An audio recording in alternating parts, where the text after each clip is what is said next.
Hello, welcome to the latest episode of Harmonious World. My name is Hilary Seabrook. For this episode, I'm joined by flautist Stathis Karapanos. Stathis has a new album out at the moment called Hindemith, Complete Works for Flute. Also just released is Michael Shapiro's concerto for flute and orchestra called In the Light of the Sun, which Stathis played flute on and which I heard at Abbey Road, recorded a couple of months ago. I'm really looking forward to talking to Stathis about his complete Hindemith Works for Flute, which is a fascinating album, and it includes a number of different ensembles. What you're listening to now is Hindemith's Echo for Flute and Piano from 1944. And I hope you enjoy listening to my conversation with Stathis Karapanos. Hey, Stathis. Hi, how are you? I'm really good, thank you. How are you? I'm good. It's so nice to see you again. And you, yeah, indeed. Are you in Yeah. Berlin or Paris? No, I'm in Wrocław in Poland. Wow. You certainly travel around, don't you? Yes, yes. But it was so lovely to see you last time in London. Oh, and that was such a lovely. I mean, I was just blown away. And to hear your playing like that close and that, direct. And there were a couple of times where in the studio where they got rid of everybody else and just focused on your sound. It was just beautiful. Thank you so much. This is very sweet of you. Thank you. So we're not really here to talk about the Michael Shapiro concerto. Well, we Well, can talk about both. we can, absolutely, because obviously Hindemith is, going back a few years, but his flute work is lovely.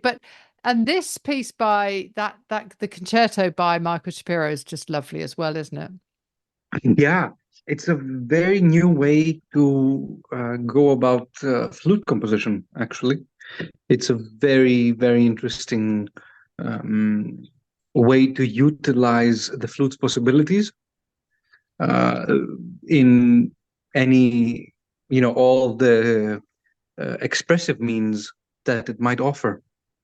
So it was a very big challenge to get, to be well prepared, so to speak, but I loved it. And I mean, the concerto, every time that I listen to it, I can't get enough in a way.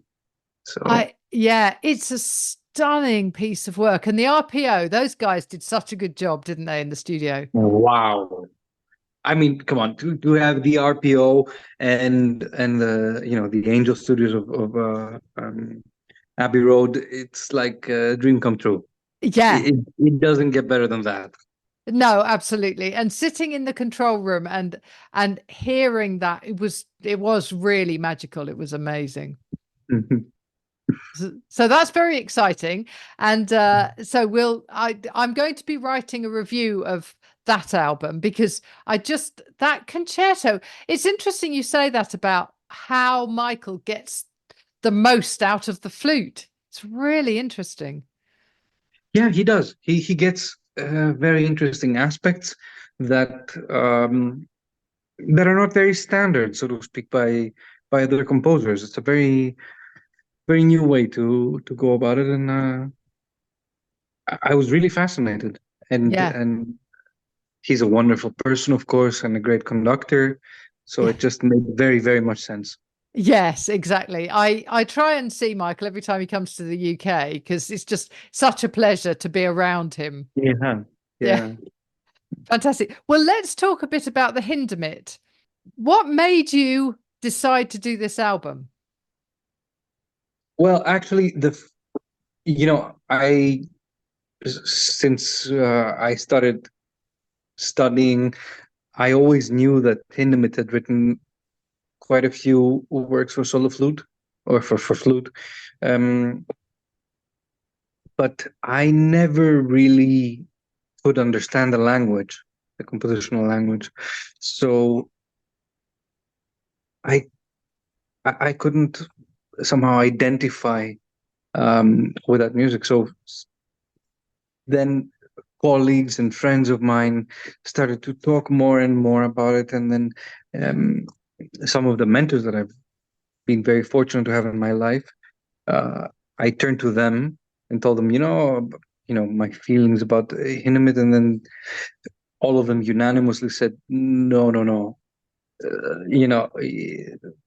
we'll show you some things. And then suddenly it opened up a whole different world. And of course, diving deep into Hindemith's life, history, and also so incredible language of composition, which changed so much throughout the years. Uh, of course, depending on if he was in Germany or in France during the war, and then later in the States, and it changed very, very much. In the end, it made a very, very big impact. And what's interesting is there are so many different combinations of instruments that you play with, which is really lovely. So you've got the woodwinds, harp and orchestra, then you've got the solo pieces, and then the flute and piano, the flute and viola, which is just lovely. And then more world premiere. Yes. Now, how did that happen? During the pandemic, I think everybody's tried to get as creative as possible. Yeah. So I went on a sort of journey where I thought, okay, I'm going to try to discover what works have been written for flute that I didn't know. I don't remember how, but I stumbled upon this piece that was written in Yale during a composition class. And I sort of remember going like, what? And then I had to call up the Hindemith Foundation, and they said, yes, well, actually, that's true, but it's not been published. It's never been, recorded. So, and I remember being like, no, please let me record it. Please let me have. And they were so incredible. They let me have the score, and it's actually a good piece. It's a nice lovely piece. Right, so I'm going to play a little excerpt from it at this point so that people can hear it. Sure.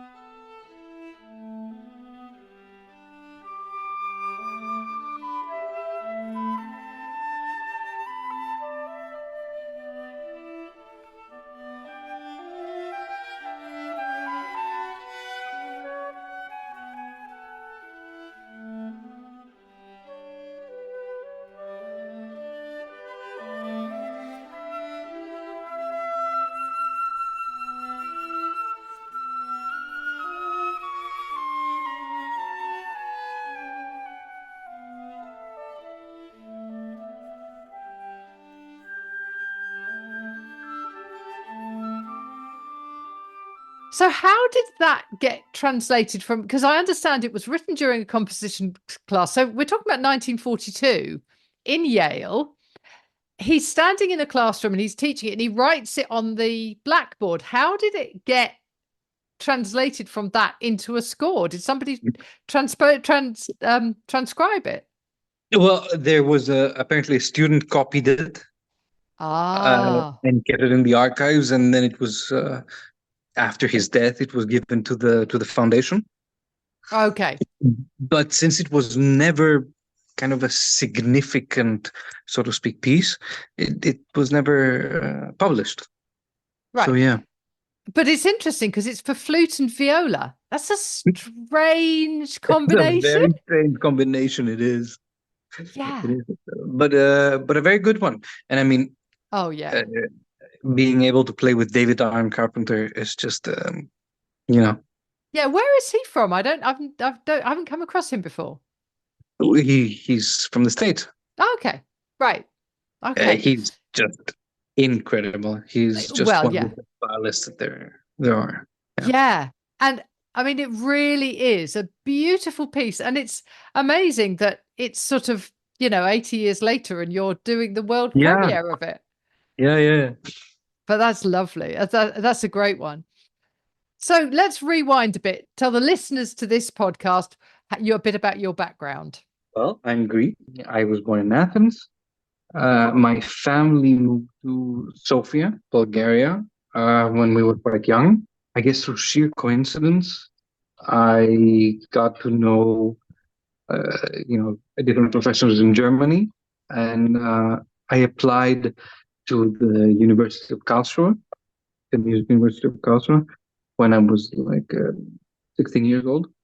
By some miracle, I was accepted, and I had to kind of wrap up. Uh, mm, so I had to get the last 2 years in one Oh, wow. in the state exams. Yeah, I was very, very lucky that that also worked. And yeah, I started to study in Germany. Uh, After which I went for a very short time in Athens, where I played in the state orchestra, a solo flute, and then I got accepted in the Paris Conservatory, which is basically a dream come true Yeah.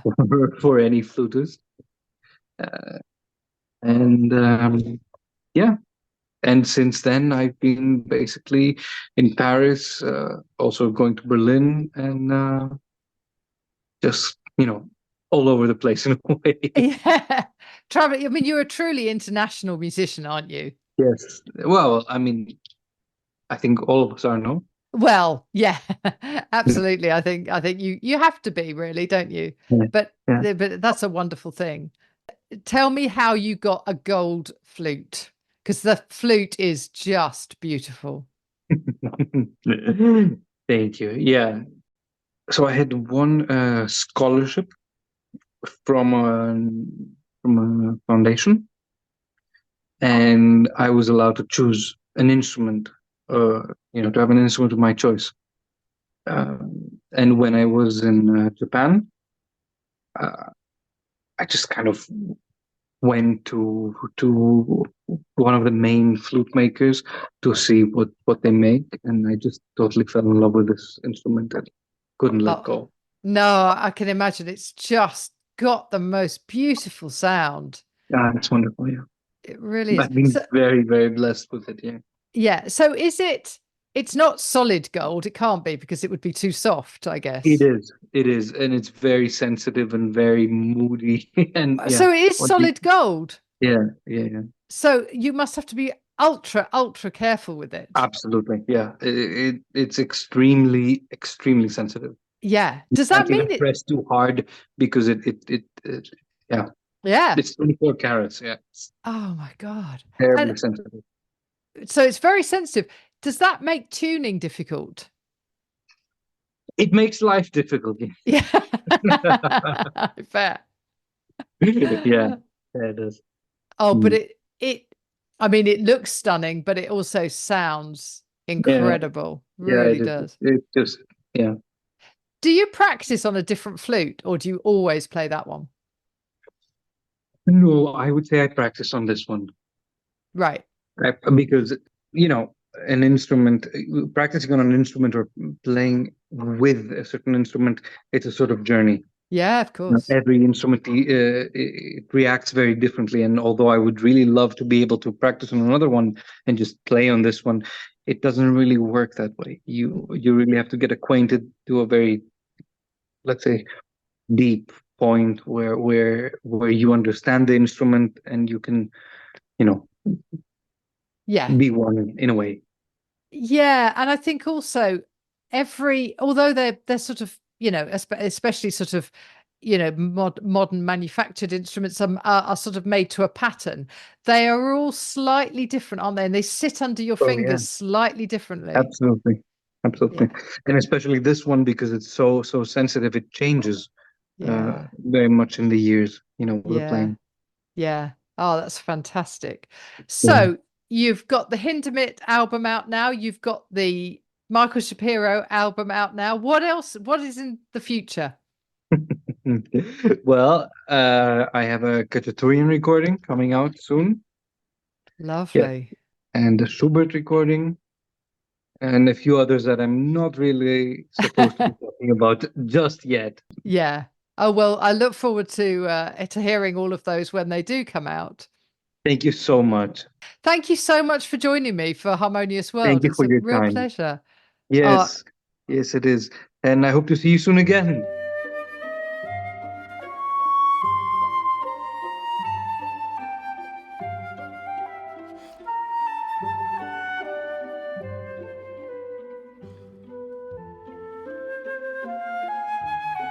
What a delight it was to talk to Stathis Karapanos.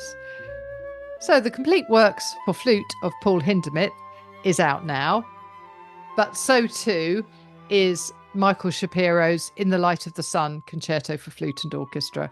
So there's lots of opportunities to hear Stathis's playing. It's just stunning. And that gold flute, if you ever have the chance to see him and hear him play, he's very flamboyant in a very good way. And he just gets so passionate about the music that he's playing.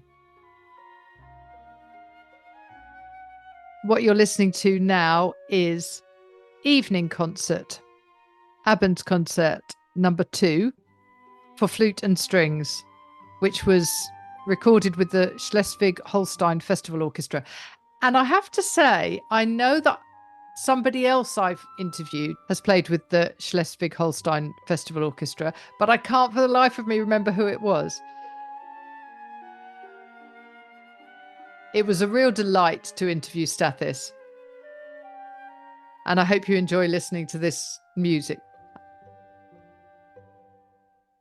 Thank you for joining me once more for Harmonious World.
Thank you for listening to the latest episode of Harmonious World. My name is Hilary Seabrook, and it's a great delight to bring this series of discussions with musicians and composers and writers and all sorts of people to you.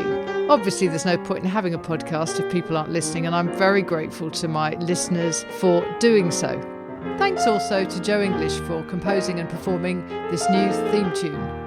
So wherever you get your podcast, you can leave a review. You can share this with your friends and family, either as a link or on social media and that sort of thing. I'd be really grateful for that.